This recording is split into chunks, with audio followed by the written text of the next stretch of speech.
हर हर महादेव श्री शिवाय नमस्तुभ्यम। लक्ष्मी वृद्धि के लिए गणेश चतुर्थी के दिन कुछ खास उपाय अवश्य करें।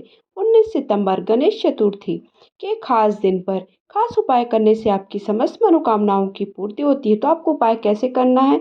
एक दुर्वा ले लेनी है आपको। सबसे पहले वो दुर्वा को आपको गणेश जी का पूजन करना है और गणेश जी का पूजन करने के बाद वो दुर्वा गणेश जी को समर्पित करके कुछ देर रखने के बाद आपको दहलीज पर घर की छुआ देना है। उसके बाद आपको ये दुर्वा जहाँ पर भी आपका पूजा स्थल है या फिर तिजोरी जहाँ पर आप सोना चांदी या पैसा वगैरह रखते हो वहाँ रख दीजिए। तो आपके जीवन में कभी लक्ष्मी की कमी नहीं होगी। अगर आपके घर में धन संपदा की कमी है, लक्ष्मी की कमी है और लक्ष्मी वृद्धि आप कराना चाहते हो तो गणेश चतुर्थी के दिन ये दुर्वा का उपाय अवश्य करें। केवल एक दुर्वा घास लेनी है आपको। सबसे पहले गणेश जी को समर्पित करनी है।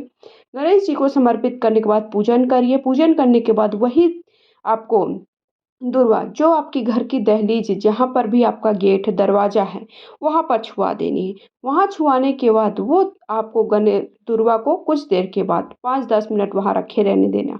5-10 मिनट रखे रहने के बाद आपको क्या करना है, वो दुर्वा ले जाकर या तो आपके अगर घर में तिजोरी है जहाँ पर आप पैसा वगैरह रखते हो तो वहाँ पर रख दीजिए। अगर किसी कारण वो ऐसा स्थान नहीं है तो आपको अपने कहाँ पर रख देना है, जहाँ पर भी पूजा स्थल है अर्थात जहाँ पर भी पूजा की अलमारी जहाँ पर आप पूजा करते हो, पूजा के लिए भगवान वगैरह रखे हुए वहाँ पर वो आपको दुर्वा रख देनी। कब तक रखे रहने देनी? जब तक आपका कार्य पूर्ण नहीं हो जाता, जब तक आपका कार्य सिद्ध नहीं हो जाता तब तक उस दुर्वा को वहाँ से आपको नहीं उठानी है।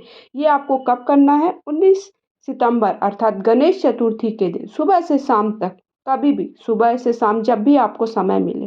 तो प्रदोष काल में भी ये उपाय करेंगे तो ज़्यादा कार्य सिद्ध होता है। कोई भी उपाय प्रदोष काल में करने में ज़्यादा कार्य सिद्ध होता है।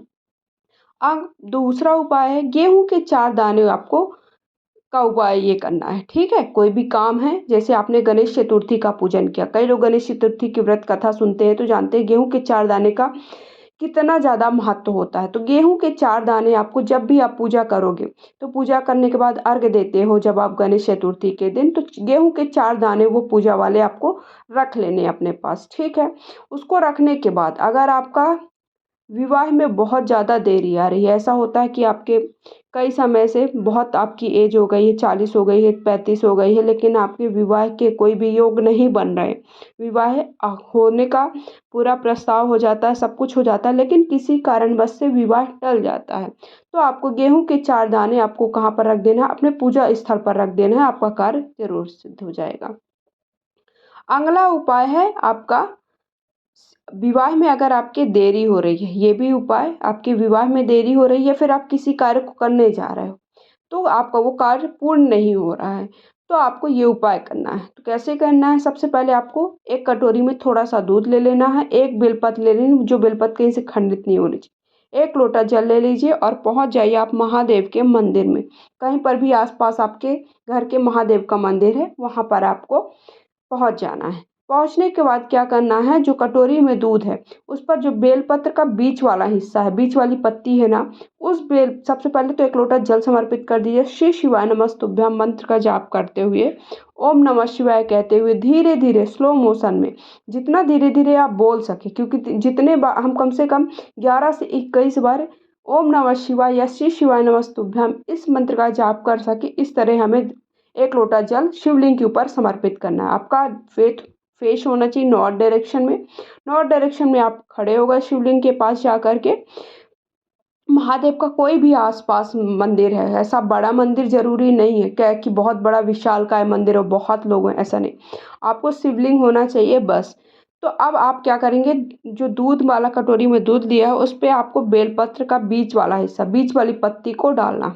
ठीक है, उस पर डुबोना है। डुबोने के बाद जो भी बेलपत्र में दूध लगेगा उसी बेलपत्र से दूध आपको कहा शिवलिंग के ऊपर धीरे धीरे समर्पित करना है। श्री शिवाय नमस्तुभ्यम मंत्र का जाप करते हुए।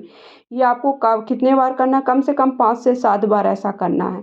ऐसा करने से जिनका भी विवाह में बहुत ज़्यादा देरी हो रही होगी, बहुत ज़्यादा किसी न किसी कारणवश विवाह आपका रुक जा रहा होगा, उसमें शीघ्रता होगी, जल्दी ही आपको विवाह के योग बन जाएंगे। अब अगला उपाय है, आपको कितनी भी बड़ी बीमारी, बहुत बड़ी से बीमारी से परेशान है, बीमारी ठीक ही नहीं हो रही है, सब जगह दिखा लिया, सब कर लिया, लेकिन आपकी बीमारी में कोई फ़र्क समझ में नहीं आ रहा है। तो आप बहुत ज़्यादा आप दवा खा लिए, सब करके देख लिया, लेकिन आपकी बीमारी सही नहीं हो रही। तब आपको क्या करना है, 5 समय पत्र और केवल हमें 5 से 7 7 हमें 7 या 8 समय पत्र चाहिए। अगर किसी कारणवश आपको 8 समय पत्र नहीं मिल पाते हैं, तो आप 5 ही समय पत्र से भी इस उपाय को कर सकते हो। आपको क्या करना है, 5 या फिर 8 समय पत्र, 8 से 10 समय पत्र आप लेकर के पहुँच जाइए महादेव के मंदिर में, जो भी आपके आस-पास, घर के आस-पास महादेव का मंदिर हो, वहाँ पहुँच जाइए। 1 लोटा जल ज़रूर लेकर के जाया करिए। जब भी आप शिवलिंग, भगवान शिव जी के दर्शन करने जाते हैं, तो 1 लोटा जल लेकर जाइए। सबसे पहले 1 लोटा जल समर्पित कर दीजिए, फिर अपनी कामना कह दीजिए, जो भी आपकी छोटी-मोटी कामना है। कहते हुए श्री शिवाय नमस्तुभ्यम मंत्र का जाप करते हुए अपने जल समर्पित कर दिया। उसके बाद आपको क्या करना है, 5 समी पत्र, जो गणेश जी का स्थान होता है, गणेश जी का शिवलिंग पे आपको पता है कि गणेश जी का भी स्थान होता है, अशोक सुंदरी का भी होता है, हस्त माता के हस्त कमल का भी, मतलब जो शिव के पूरे परिवार हैं, उनका पूरे परिवार का स्थान शिवलिंग के अंदर ही होता है। ये मैंने कई बार अपने वीडियोस में दिखाया है। तो और कार्तिकेय जी का भी स्थान वहीं पर होता है। तो 5 समय पत्र आपको कहाँ पर समर्पित कर देना है, जो गणेश जी वाला स्थान है, जो जलाधारी पर ही गणेश जी का स्थान है, वहाँ पर 5 समय पत्र, 3 समय पत्र शिवलिंग के ऊपर समर्पित करते हुए अपनी कामना कह देनी है। कितनी भी बड़ी बीमारी होगी, आपको उस बीमारी से जल्दी छुटकारा मिल जाएगा। ये भी उपाय आपको कब करना है, गणेश चतुर्थी के दिन ही करना है, सुबह से शाम तक, जब भी आपको समय मिले तब आप इस उपाय को कर लीजिए। अगर आप सबको मेरा वीडियो पसंद है, जानकारी पसंद है, वीडियो लाइक शेयर करें, चैनल सब्सक्राइब करें, कमेंट बॉक्स में हर हर महादेव लिख